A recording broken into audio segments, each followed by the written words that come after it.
I believe this. I believe this deep in my heart that everything that you want in life, you're capable of achieving, but it will require lots of painful, hard work. The approach is really different. So hello everybody on a Friday afternoon, on Friday the 13th. I tried to get Chris on this call and we're really happy that he's here. Also my partner Lisa is here with us. Chris, it's the third time. I really enjoyed talking to you live on such a special medium like live talking. We have talked many times on Clubhouse. I assume it's your most favorite platform at the moment, maybe for the last months. I like it. You like it, right? You just returned from holidays, is that true? From family holidays? Mm-hmm. So you're super relaxed, I hope? I'm always relaxed. I know. You're the business Buddha. Some people call you business Buddha, right? They do. Yes, they do. Oh, it's going to be fun. And also, Lisa, hello, welcome. How are you tonight? I'm good. Thanks, Motoki. Very excited to speak to you, Chris. Thanks very, very much for the opportunity. My pleasure.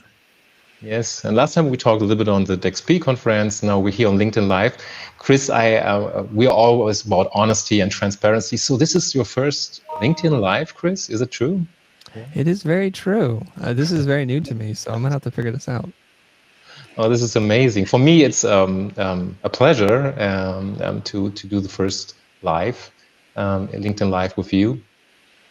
Also discovered that you now stepping into Instagram Reels. Like the first two tries on Instagram did, and they were skyrocketing, of course. Like, they were amazing, and I think it's really rewarding this time. The video is really rewarding, and you have like millions of followers with the Futur, where we're part of. We're really fans, and also contributing, but also becoming really a lot of value from it. So thank you, and let's start with that maybe. So I'm not sure if everyone knows your background story, Chris. But somehow we can really relate to that as an agency, of course, and something like we're building community programs. So can you maybe talk us a little bit into your journey? Because you just hit a new milestone with the Futur, but you started as a creative agency, in digital marketing and all sorts of marketing as the blind. Can you have some like a little bit of your story? Can you share that, Chris? Yeah, sure. I'll try to make this short and sweet. I'm a traditionally trained graphic designer. Upon graduation in 1995, I started a motion design firm called Blind and made commercials and music videos for a living, and went through the entire process of going from being a total rookie, not knowing what it is I was doing, into becoming, I think, one of the top 20 firms, at least in the United States, doing what it is that we do. But then as things happen in life, you hit a bump in the road and new opportunities wait, new doors open up. And that was in 2014 when, at the behest of my friend, Jose Caballé, invited me to make videos on YouTube. And that was the very first time I made a YouTube video in 2014 at the ripe old age of 42 years old. And doing so changed the trajectory of my life and my business. And now I dedicate all of my energy to teaching full-time on this content education platform called The Futur. And I've since then stepped away from doing service design work. And this is what I do now. I try and teach people to make an impact on the lives of people for the better. And it's this big, hairy, audacious goal of trying to teach 1 billion people how to make a living doing what they love. Yes. Thank you for really that short one. And I always enjoy your story because there are also always some details that are popping out. I think you went even to Spain. Is that true? Like to Europe and to Spain to record your first videos? And how do you feel about these videos today, if I may ask? Thank you. We did do a European tour, and we went to, where did we go? I think we were in Dublin, and then we went to Madrid, and then Barcelona, and I loved it. As a person who grew up in the United States as an immigrant, money was always a challenge for us. And so I didn't get to travel very much in the first part of my life. But now in the second part of my life, in my 40s, I'm getting to travel and making up for lost time. So it was really wonderful to be able to travel. I also got to go to Milan. And so it was just really neat to be able to step into different cultures, experience different food and languages and customs. And it's just part of the human experience, I think, to understand where other people are and what they're doing. I'm really looking forward to the moment when you come back to Europe. Of course, I will invite you then to Lisbon to speak and setting something amazing here. Portugal is a great country to even, reinforce your creativity. But I think what I always heard from you, at the moment you didn't feel so comfortable to put yourself in front of the camera. You were always behind the camera. You were directing, marketing, campaigning, and everything. But now you were in front of the camera. How would you describe your journey over the last 5-6 years? Because if people now see you on YouTube, they're amazed. Like, oh, this guy can talk, he can teach. He's democratizing the whole education system. How would you describe your journey in the last 5-6 years then? I think rough and bumpy would be the best way to describe it. If you think of yourself as a giant slab of marble, and as you do things to uncover who you are, you're taking little chips away at that, and slowly you reveal the form underneath. It's not quite Michelangelo or whoever it is that's carving these things, but eventually you start to see who you are. I think a lot of us, speaking for myself here, I think we're afraid. I think we're afraid that when we are who we think we are, that the world will not like us, they will not accept us, and they will not love us. And so we try to be something else. We try to fit into templates. And I think this starts at a very young age. Say if you're really loud and you have a lot of energy, the teacher will tell you, be quiet, sit in your chair and pay attention and raise your hand when you want to speak. And so all of our life is about conforming into someone else's mold, the template of who we are. And sometimes in that process, we lose ourselves. I was talking to a friend of mine and she was saying, I don't know who I am. And I said to her, I think it's because we've been practicing being someone else for their benefit. And then if you practice at something for so long, you forget your way back home. And I think the phenomenon happens in actors when they are on-screen love interests, and then in real life, they actually fall in love. What they refer to as like on-screen romances that actually become real. So I have this theory. The theory is if you're a good actor, you immerse yourself into the character and you say and do things for the sake of the film, and you pretend to be in love. And when you pretend long enough, you actually convince yourself that you're in love. And it's why these things happen. And I think we can learn something in our real life, that if we pretend to be something for long enough, we will become that thing. Sometimes that's bad. Sometimes it's good. The bad side is when you become something that you don't want to be, it's out of alignment with who you are. I would consider that bad.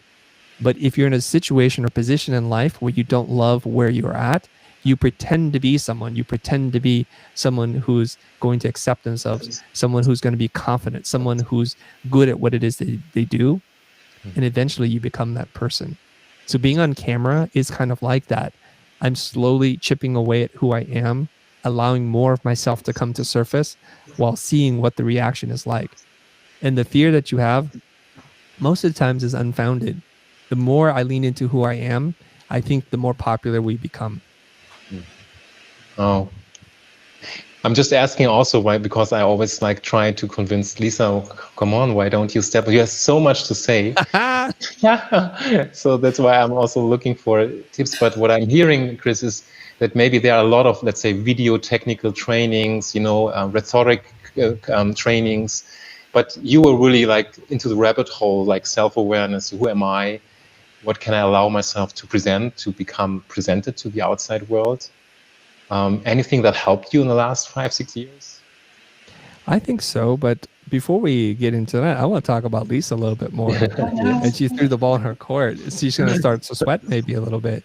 So Lisa Motoki is saying you should be out there revealing yourself, showing your face to the world. What has been your challenge?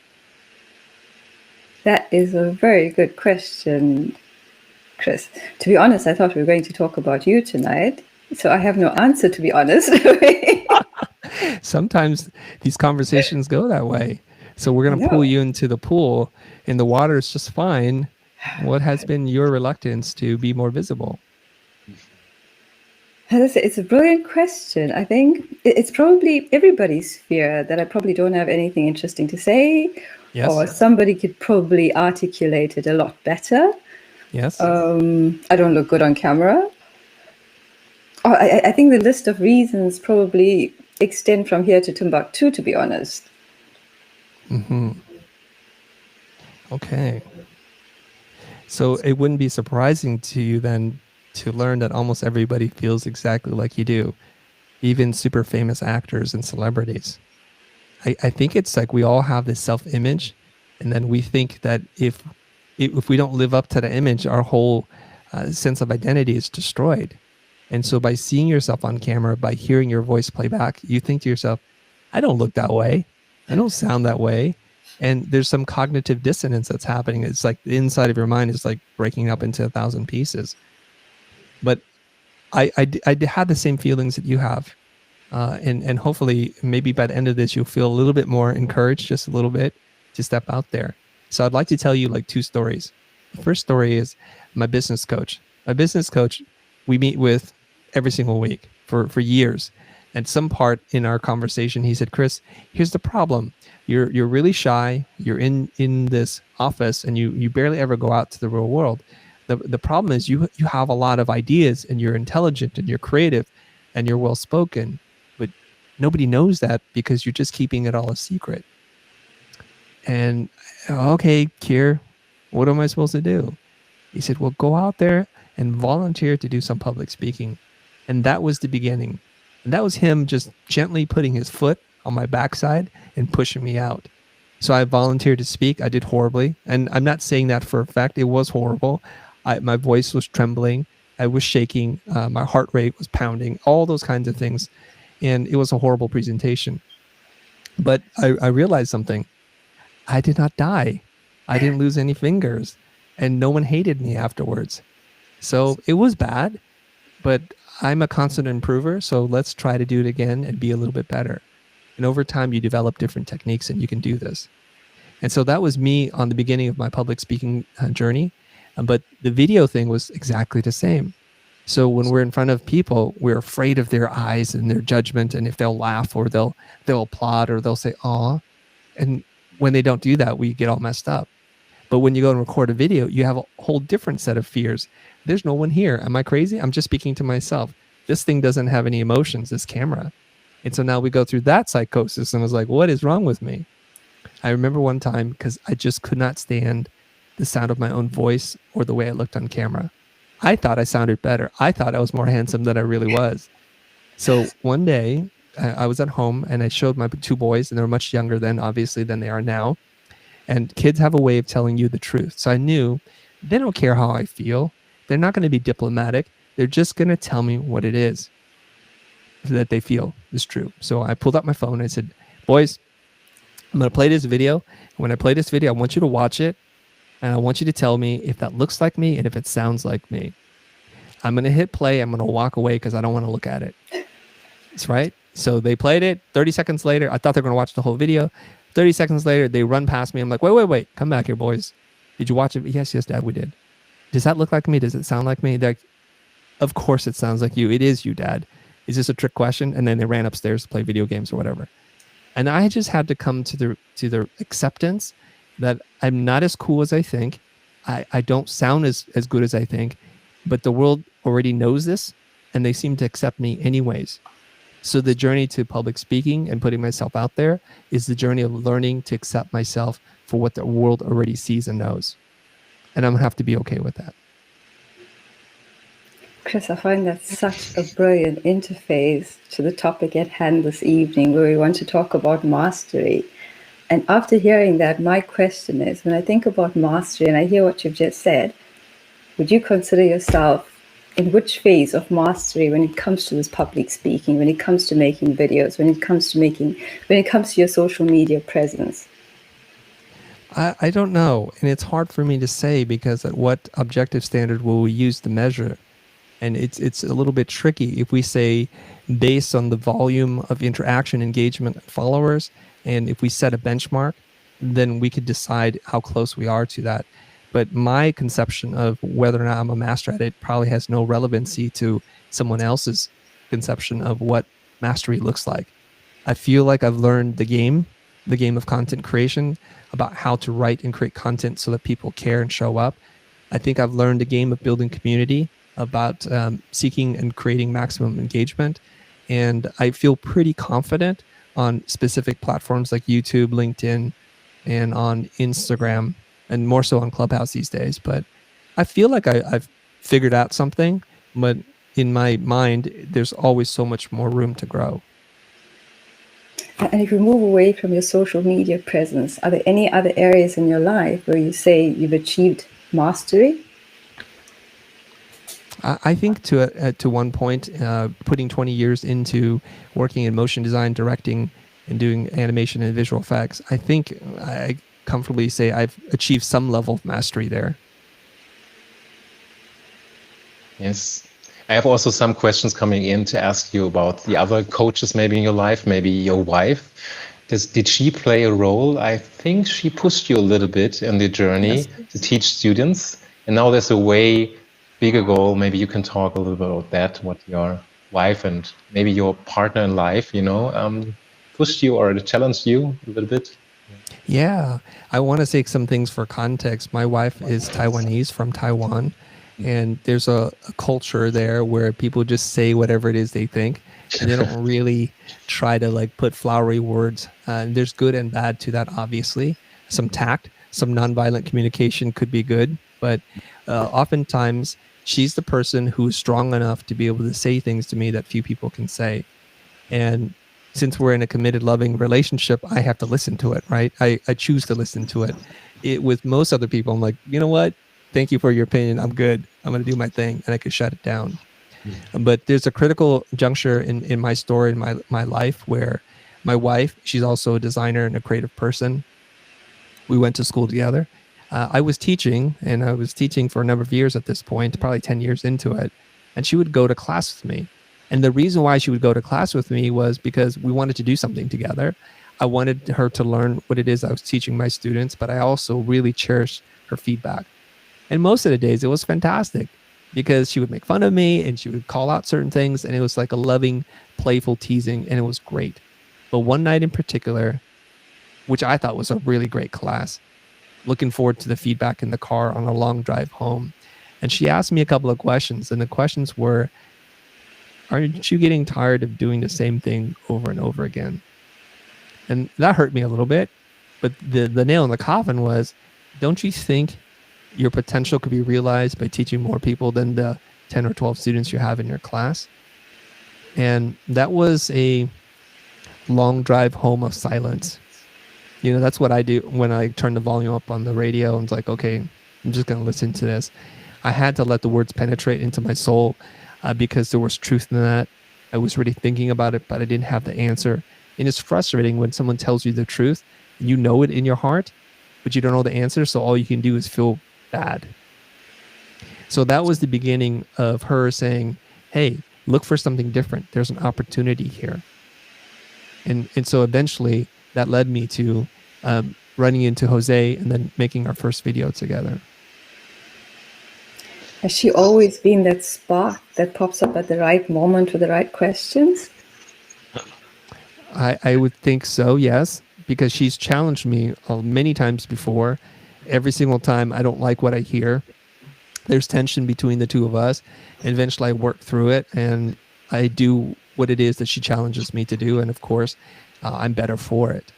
But I think like in the Joseph Campbell Hero's Journey arc, there's a call to action, a call to adventure, and the hero's always reluctant, refuses the call, has the anxiety of doing this thing, and then eventually, hopefully, a mentor appears to help you cross the threshold. So my wife is usually the herald, the call to adventure, but doesn't have a plan. It's like, oh, okay. So when I talk to my business coach, it's a little bit different because he gives me the call to adventure, and then he's also the mentor who's going to help me through the process. So it's a little bit easier for me to do that. But either way, you need to be able to have some people in your life or events so that you can become the person you are meant to be. Because otherwise you become very complacent and you just get into default mode. Mm-hmm.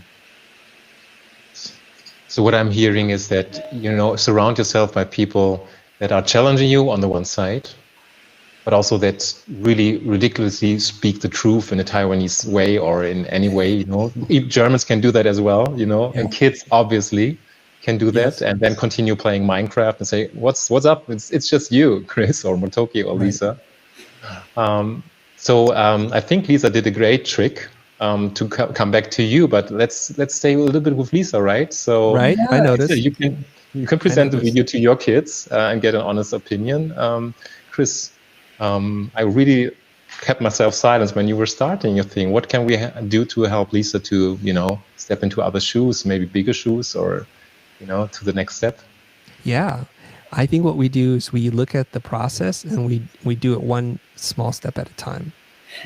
So if you want to learn jujitsu or something, they don't just have you learning the arm bars and the triangle chokes. You just start on your knees and you just do basic grappling and understand about leverage.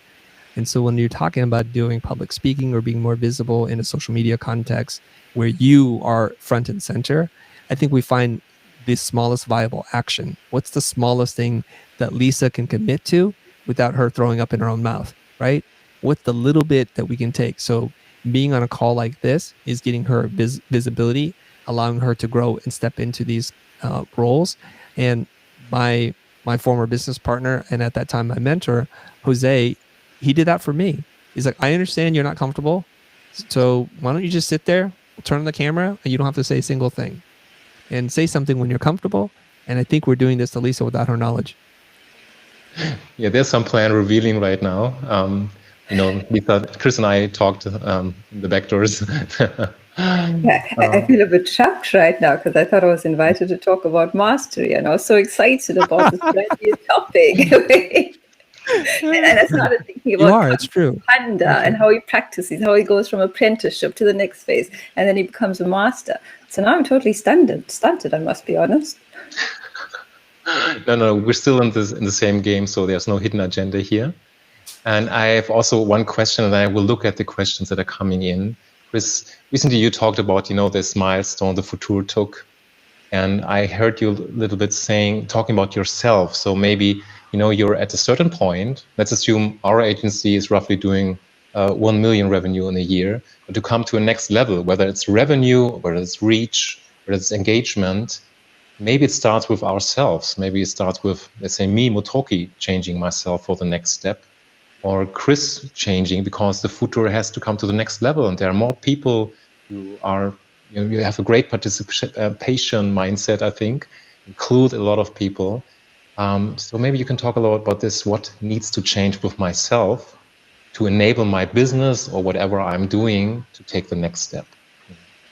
Yeah, I'm a big believer in this, that if you want to have transformation, most people tend to look externally versus internally.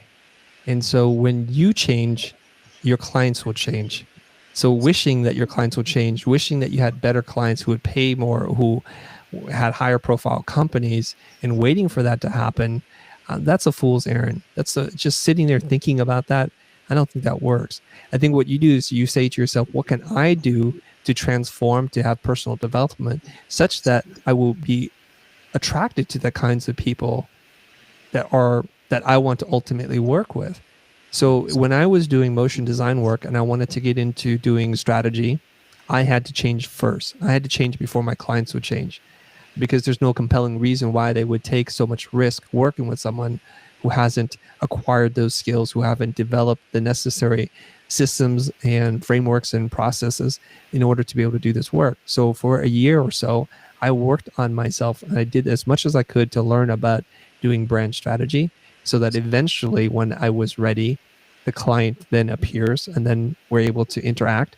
And I think if you are sitting there saying, okay, this year I did $1 million in revenue, next year I want to do $2 million in revenue, that's not going to happen by itself.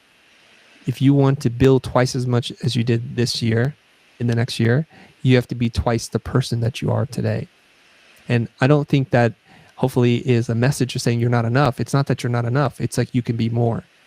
And I think this is a quote from Jim Rohn, to say to be happy with all that you have while you work for all that you want. And that's the secret to life. So for me, I'm always seeking growth, but I'm not punishing myself for not being where it is that I'd like to be. Oh, amazing. Just reminds me that often on Friday evening, sometimes, you feel like this and that, and how's the week, and you feel like tired, but I can walk, fortunately, to the waters here. And sometimes I listen to old Jim Rohn recordings, and it's always, there's so much into it. Unbelievable. This old gold classic. Mm-hmm. Can you talk us a little bit about what you notice for yourself Where does Chris, did you face a challenge, a certain point where you say, this is my limitation right now and I have to face this to enable more growth into the Futur community, for example? Yeah, is there something specific? Yeah, but I want to just step back and just describe this as using a video game analogy for those people who play video games. There are levels, and at the end of each level is the level boss, and it's the hardest boss or the character to fight. But then you realize that's just the level 1 boss. And so you go to level 2, and it just keeps going until you have the ultimate boss, the end boss. I think that's kind of like life.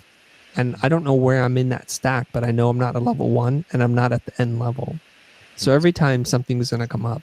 So for example, in the beginning, it was us just trying to get to 100,000 subscribers and just being frustrated, like, oh God, why aren't people showing up for our videos? And then you keep working on it, and then you overcome it. And I think, I know this is going to sound a little weird, but I think life gives you as much as you can handle, right? You're designed to be able to take on those challenges and overcome them. And oftentimes in video games, they know this about your skill level. So they teach you, like, to beat this boss, you must do X, Y, and Z. You dodge twice and you strike once.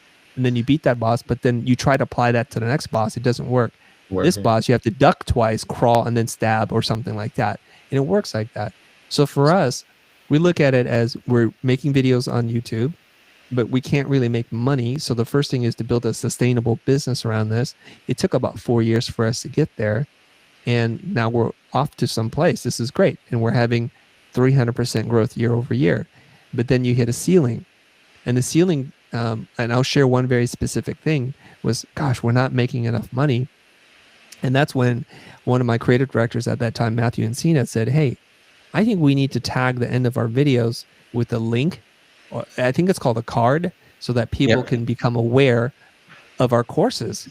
And in doing so, he brought in hundreds of thousands of dollars just by making one change. So that was the level boss we needed to overcome.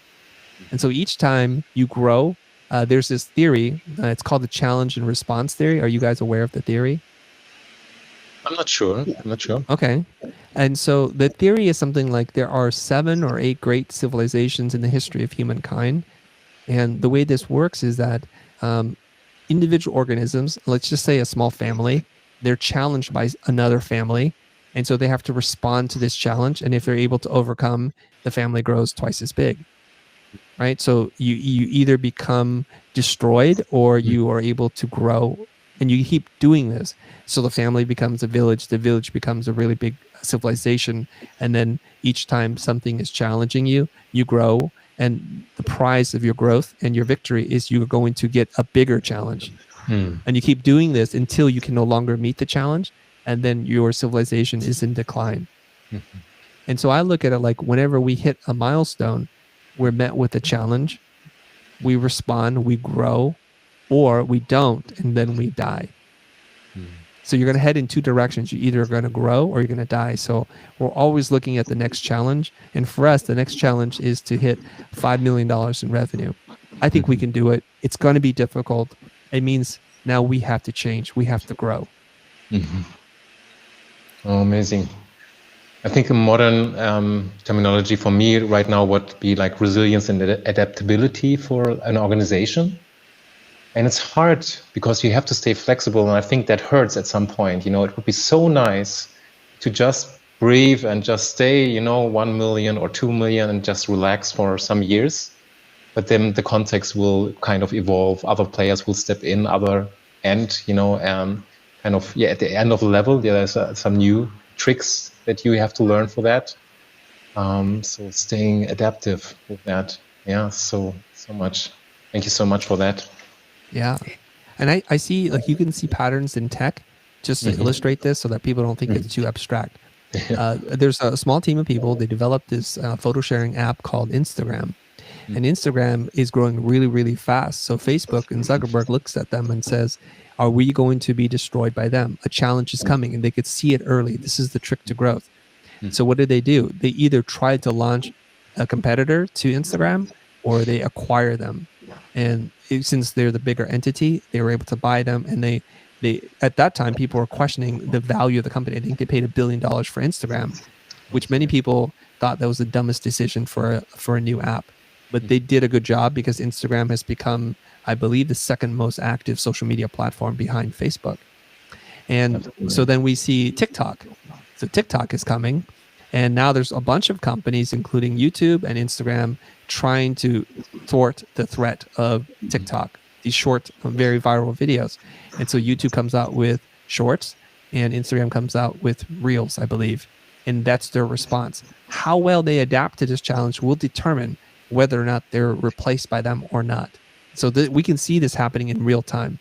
Absolutely. So when we're mentioning before about Clubhouse becomes an early leader in the audio drop-in audio experience, but then we see a ton of competitors. There's a question that still remains: will they adapt to the challenge? I feel like there's potential, but they're not making the moves that they need to ultimately be here in a number of years, unless they make some changes. Absolutely. How do they identify these changes that they need to make, Chris? I mean, you're sort of talking blue ocean strategy there, which is not easy for a lot of us because we're so stuck in our silos, so to say. How do you move over that hurdle? That's a great question, Lisa. It depends on the industry that you're in. But I think if you sit there and think and spend, I would say at least 10 to 20% of your time and resources in R&D, you can be the person who creates the challenge instead of reacting to it. And I think that's critical. I think some of the most successful and profitable companies, there is a relationship, a correlation between how much they spend in R&D and how successful and profitable they are. And so if we become too attached to our existing definition of who we are and what we do, that's the first warning sign that you're ultimately going to be replaced. I'll give you an example. So when I graduated school, I studied, the major I studied was graphic design and packaging. It was for print, a print-based world. And I can already see the shift happening from physical copies of CDs towards digital. So I knew something was not going to work out. And so I decided to abandon what it is. I invested 4 years of studying print design and packaging, and I got into motion design, which was an emerging field. And a lot of people, my friends at school, would question me. It's like, why are you doing this? Like, you won't have the software, the hardware, the processing power. This is all very expensive equipment. And I would just say to them, it's okay. Don't worry about me. I think I'll be fine. And that wound up carrying me and my company and my career for 20 plus years. But then I can also see the decline of commercial advertising because of the nature of how we consume content. We stream it and we don't want to be interrupted by commercials. So if I was in the business of making commercials, that was going to be a problem. So internally, we're having conversations like this on a regular basis where my sales team and my executive producer were telling me, don't panic, everything will be fine. We're going to be at the top, don't worry. I said, well, you don't worry, but I'm worried, and I'm going to start to invent a new future for us. And so we pivoted into doing brand strategy. It took us over a year to be able to do that. But as our job opportunities decreased in commercial advertising, our job opportunities in branding and working direct to client increased proportionately. So it was the thing that kept us in business. And that was a huge challenge. And if we didn't have the right response, we would probably be out of business. So we did that for a couple of years. And then I started thinking, what's life beyond the service industry? What else can we do? How can we make content and create IP? And that's what led me ultimately into the creation of the future. So one thing I find amazing, sorry, Motoki, the one thing No, please, come on.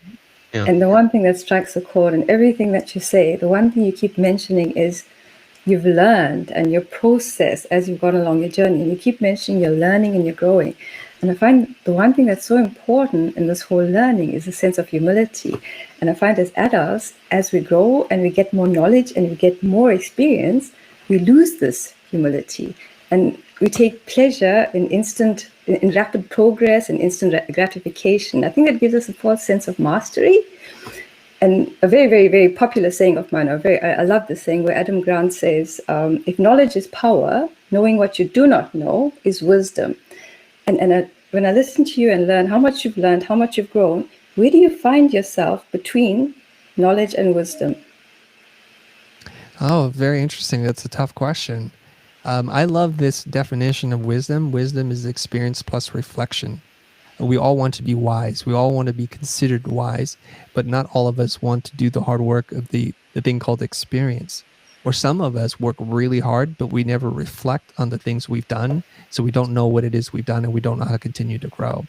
So the 2-part formula is to experience many things and then to constantly reflect and ask yourself some basic questions. What did I do well? What could be done better? So that you can be a constant improver. Now, it turns out, and because my sign is a Capricorn, my zodiac sign, and it turns out, I guess I'm a constant improver. Like the goat climbs up the mountain by making small jumps, and it can go up very vertical surfaces just by constantly moving like that. And so maybe it's just hardwired into me. I don't think so. I don't really believe in all the zodiac stuff, but that's what people tell me. But if we can adopt that mentality that we're goats, and not the greatest of all time, but we're goats and just trying to like take little steps, and we can sheer mountains that are very high and very vertical, and we can do that. I define my life and my happiness around the amount of progress I've made. So for some people, that would be really scary. So to me, the greatest disappointment in my life is to be able to like go forward a year and look back and see almost no change. Do I listen to the same music? Am I watching the same movies? Am I inspired by the same art? Do I think the same things? Have I read the same books? And I want to push as much gap between my 1-year-old self versus the current self. Now, the reason why I say this is scary for some people is people will say something like this. I'm afraid that I'm not the person that I think I am. And so that's a hint that one of the biggest motivational forces within us as humans is the need to be consistent. I think that's really destructive. I think the opposite. So what they're saying is if I change, if I become someone different, that's going to mess up my own identity. So they hold on to a life that they're not perfectly happy with rather than chase the life that would be very, very fulfilling just because it's not the life they have today. It's really strange to me that we're not ready to let go of the negative stuff, even though we know that if we achieve our goal, the positive stuff far outweighs what it is that we have today. So we need to have a different mindset and attitude around that. That was me from a year ago, and me today is 1 year smarter, 1 year more experienced, maybe 1 year with greater wisdom and knowledge. I love that. Yeah, and I also mentioned the Christine Losers in the chats, and so I think that would be fun for her. Because I think like behavioral scientists look sometimes at the way that life can be not less, but not more, but also not less than pattern recognition. And whenever you receive patterns that already, of course, knowledge is applied. But then sometimes things happen that are not in your pattern. Could be something dramatic, something out of your hands. And then like this question of wisdom or reflective wisdom is required to react to it, right? Yeah. Yeah. Yeah. I have a question coming in, Lisa, if that's okay. I think you're doing just brilliant. I thought about switching my video off, by the way. So next time you both meet, I can see that already clearly. And it would be lovely to watch that. You're doing great, Lisa. Thanks, Chris. It's so much, it's so fun and so valuable. I have a quote that resonates a lot with me in the last months from Rollo May. In Europe, we have Viktor Frankl, like existential psychologist, and Rollo May. Obviously, it's more from Europe, from the US. In order to be open to creativity, one must have the capacity for constructive use of solitude. One must overcome the fear of being alone. This is a quote by him. And this refers me to the question that is asked in the chat, as a creative person, what would you tell people, like for this reflection part you were talking about? Maybe we can elaborate this a little bit more. How much time in solitude do we need, to become, let's say, to be an artist, to be a creative, or even to be a strategist these days? Mm. I think there's a couple of things that we're touching on. Hopefully I'll be able to answer those questions. It's a very difficult question to sort out, but I think if you are comfortable being by yourself, you can never truly be alone. Mm-hmm. And I think the first part in our journey as a creative person is to be comfortable in the silence of our own thoughts, to dig inwards instead of outwards, to find out who we are, to stop seeking the external validation, to stop being extrinsically motivated, and to be able to know if you create something that's good, to be able to use your own set of rules and judgment to say this is good or it's not good. Because oftentimes I think what happens to creative people is we make stuff and we have no idea. And so we allow the opinions of other people to shape how we feel about our own work. I'll make this concrete. One of my executive producers back when we were making commercials would often say something depending on whether or not our clients liked the work or not, right? So if we didn't win the pitch, the work was bad. And if we won the pitch, the work was good. And so he would often complain to me, oh, the team, they didn't really put their heart and soul into it. It's like we phoned it in. We could have done more, right? I said, okay, here's what I want to do, because this is our team. It's not someone else's team. This is our company and this is a family. So by you saying they're not doing a good job, we as a company are not doing a good job. You can't separate yourself from them. So I said, what we're going to do next time is when we go and pitch a project, I want you to look at the work. And if the work is not good, according to you, you should cancel the presentation, cancel the meeting, and get us out of it. Because I don't want you to go into a meeting thinking the work isn't good. He's like, okay. So the very next time there's a pitch, the team is working hard on the work. And I asked him before we presented to the client, is this work good? Do you believe in it? And he says, yes, it is good work. I do believe in it. We presented the work. We did not win the account. And then now he has to accept that we have to make the decision if it's good before we show it to someone, not after. Because what he was doing was he was relying on external reasons to determine what we should know internally. So by making him responsible, whether the work was good or not, and not allowing him to judge it after someone gave their opinion, really changed the dynamic and the relationship between us as a team. And that's very, very important. It's easy to say, as the expression goes, success has many fathers, failure has one mother. And so it's like, you know what? When we fail, he put the responsibility on the team. But when we were successful, it's because, we all work together in perfect harmony. So it's very easy to do that. So I think a lot of us just need to learn to have our own compass as to know if the work is good, if it's met whatever professional standards we've set for ourselves, conceptually, technically, formally, whatever it is that we need to do, and to be able to develop that inner compass to know if it's good. Because otherwise, you're going to fall victim to what everyone thinks, and everyone has an opinion, and not everyone is right, and for sure, not everyone cares about your success. Absolutely. I think this was like a perfect definition. And when I invited you to talk, I was always around the topic of creative confidence. And I guess it would change the way you present the idea to the customer, right? I mean, if you're not confident with that, how can you present then this really in a really bold, way, and even defend the idea if some objections are coming up, can we do this? And so how can you defend then an idea if you don't embrace the idea holistically, right? Yeah. I think the problem I've experienced this myself firsthand, which is we didn't get clarity on what it is that we're supposed to be doing. So we do lots of things, and then we present those things thinking we like them. I wonder if the client's going to like them. And that's how we ran our company for many years until I learned just how to ask them what it is that they want. And so we replace work with language. We replace pixels with words, and we ask the client a lot of questions about what it is that they want. So we get a much clearer definition of what the target looks like. There's this expression, you don't need to tell me where the bullseye is, you just need to tell me what wall it's on. So at least I'm facing the right direction. There's also another quote that says, there's no such thing as the right answer to the wrong question. You have to learn to know what it is that you're trying to do, the thing that you're trying to accomplish. And then you will have the confidence, because now we've created a set of objective with some subjective criteria as to what success looks like. Now, instead of doing multiple directions, we're going to focus our energy on one direction. And we know we're going to hit it. It's a question of, did the client commit to this goal or not? So if they're committed to the goal, we'll most likely win the work. If they're not committed to the goal, then they just won't like the work, but that's not a reflection on whether or not we did our job or not. How would you answer the question? I get this. There are a lot of designers who are listening right now or watching this. And they always ask me, Motoki, are you presenting one idea or multiple ideas to the client? And I have an answer for that, but I would love to hear your answer. Would you present one or many, alternatives to a client? Yeah.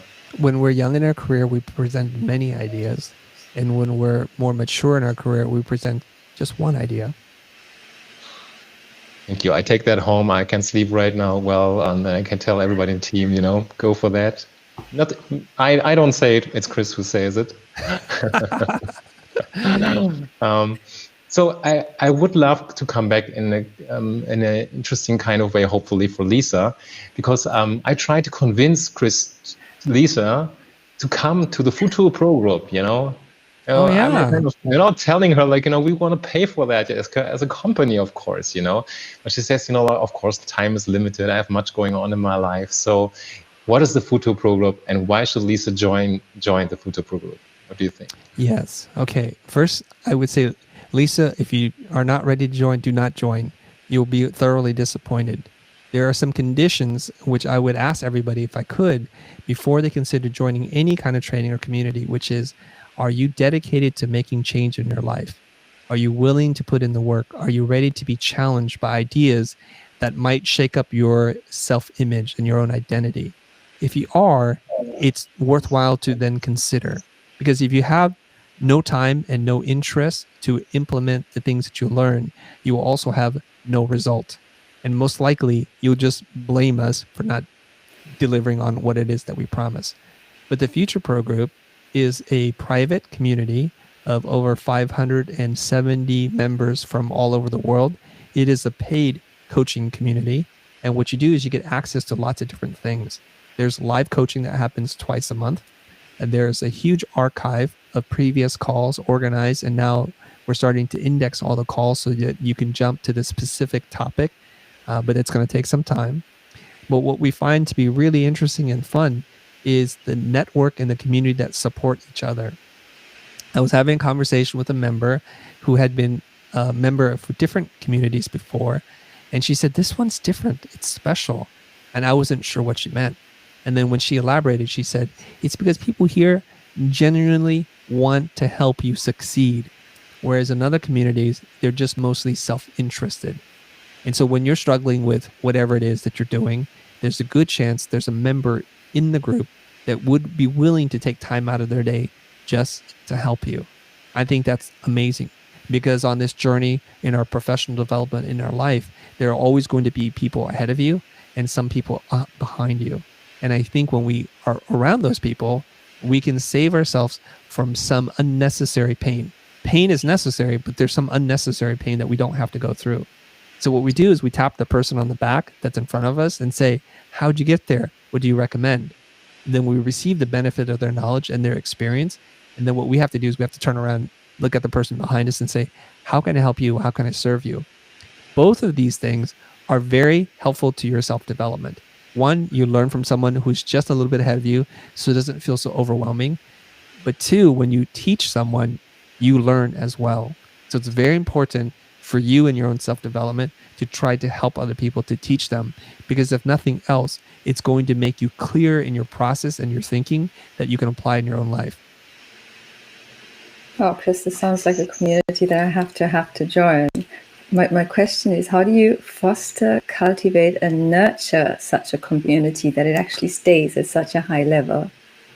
Oh, good question. I'd like to hopefully think that part of it is, just a little part, is if I put out the energy of this is what I want to do, I'm going to attract people who want to do the same things.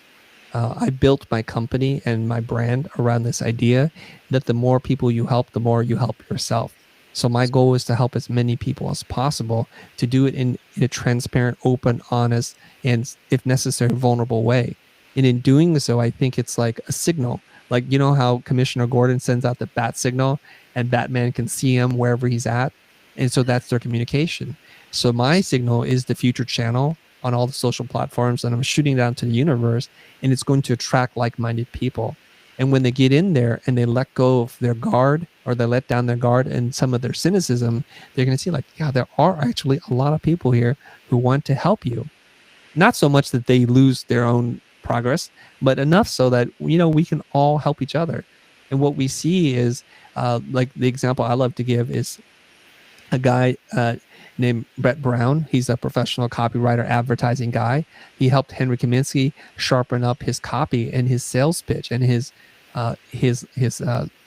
sales pages, and that's what they do for each other. And then Henry turns around and helps Brett with his lead funnels, and so he's helping him with the back end of the technology and just teaching him how to do that. I think that's wonderful, and it happens. There's another example I'd love to share that happened recently. A woman named Parshell wanted to learn more about brand strategy, and then a woman named Asha, who does brand strategy, just said, "Hey, I have a client meeting. Why don't you just hang out?" And I love seeing this. This has nothing to do with me. I cannot take credit for this, except for to say that we created space for these things to happen. And seeing that was something that I was thinking when I was struggling in my early years as an entrepreneur, what I would not have given to be in the room with someone who knows what they're doing, so I can just see with my own eyes how they hold these meetings, what they say, how they respond. Because to me, that's how you are going to make gigantic leaps forward in your own personal development. I find that really, really moving, Chris. And I find everything that you say with lots of heart. And if time allows me, I have one last question. They say who you are being right now is more important than what you are doing. How does that resonate with you? Wow. I don't know. What does it mean to be like who you are being? Can you expand on that for me, Lisa? Who you're being right now, who I am right now, my person. Because I can take my person everywhere, but I can't take what I'm doing with me anywhere. Oh, I see. Okay. So we're separating the things that you do from who you are, right? So I guess that's like this thing where the reason why I love to learn is because the more I learn, the more I'm able to take with me everywhere I go. It's the one thing that nobody can steal from me. I mean, pending some physical accident where I lose my mind or something. But other than that, that's why I think the investment that we make in ourselves, and this could look like many things, the amount of time we read, the amount of time we practice our craft, the amount of time we write and articulate our ideas and share with other people. Maybe it's time spent watching videos and going to workshops or listening to live streams like this or ones that are better than this one. Then we learn and we're able to grow. So the investment that we make in ourselves will always be the best investment we can make in life. And I think so many people are not ready to do that work. And so that is both an obstacle and an opportunity for people who really do want to do the work. I believe this deep in my heart, that everything that you want in life, you're capable of achieving, but it will require lots of painful, hard work.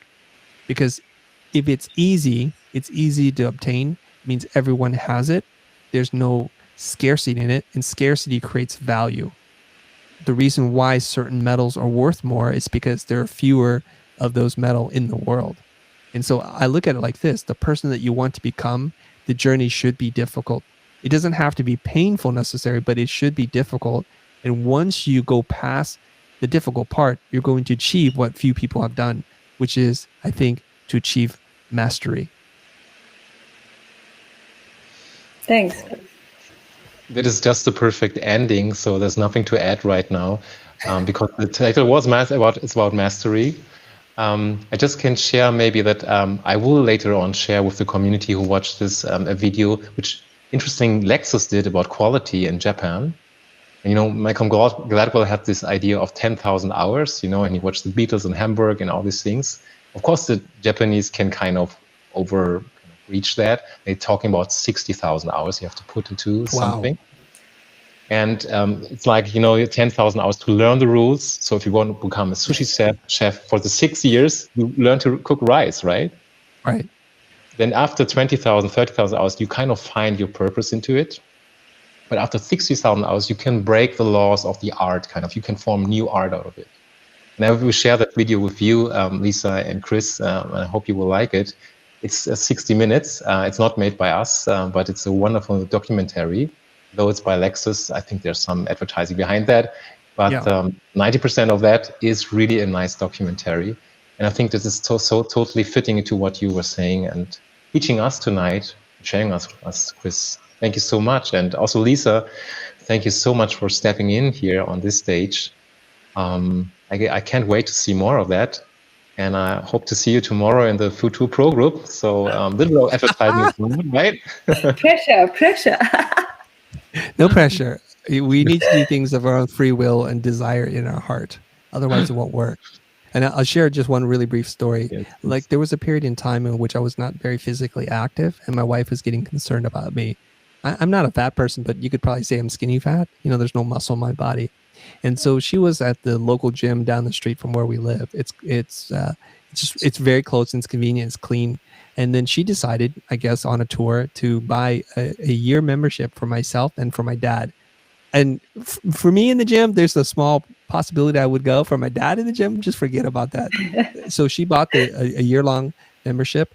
And guess how many times my dad and I went to the gym? Every day. Zero times. 0 times. I did not even step in the gym, not one time, because a couple different things. I wasn't ready, and she was trying to force me into something I wasn't ready for. So this is our relationship about the futurpro group. But then years later, I found the motivation to do something, and I committed to it. So now I'm way more physically active. I'm stronger than I have ever been in my life. And I've done it just by myself without the need of a personal trainer, without a gym or gym membership. And it's because when you're ready to have that transformation, the transformation can begin. You don't need anything. All the other things are props. So having said that, when you're ready, Lisa, join us, because what I'd like to do is to have you have real transformation. That's what the whole purpose of a community like ours is about. And it's not just about like saying that here's my membership card, but I actually don't show up to the gym. You can't hire someone or pay someone to do the push-ups for you. It doesn't work that way. True. Now, Chris, So thank whenever you you're very, ready, very much. we'll be here. We're not going anywhere. Hey, this has Thank you, been so Matoki. insightful. It's been really, really, and thank you so much for your analogies, because you sort of bring everything and make it so tangible. Thank you very, very much for that. Thank you, Lisa. And I hope in the very near future, we will see videos from you, live streams with just you hosting, because I think you have a wonderful, intelligent way of asking questions and kind of poking around. And I think you're amazing. So I hope you're going to do this soon. Oh, thanks, Chris. Now I've got all red. If I can actually go red. Okay. Oh, thank you so much, Chris. Thank you for being Thank you here. very, very much, Chris. Thank Yeah. you. Thank you. I end the stream now, so thanks you for watching. Thanks for being part of. Of course, there was we sent links out and everything, so you get all the stuff. If you want to go to the futurpro group, we do that, and we just say bye on the Friday the 13th. This was wonderful.